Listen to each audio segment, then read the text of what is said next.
Hello everyone, welcome to the HardReset channel, and today I'm going to show you how to enable sleeping mode or disable all of the touch controls on the QCY Buds ANC wireless earbuds.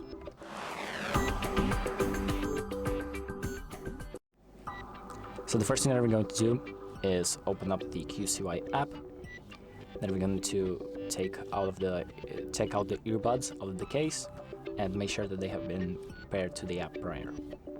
So we're going to select device after that, select setting, and then we're going to find the sleeping mode option.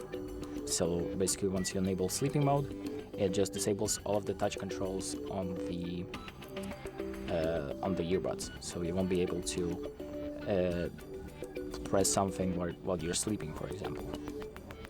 And if you want that option to be disabled, you just have to place your earbuds back in the case and just take them out again, and the touch sleeping mode option will be disabled. So that's about it. Thank you for watching. I hope this video helps you, and make sure to like and subscribe.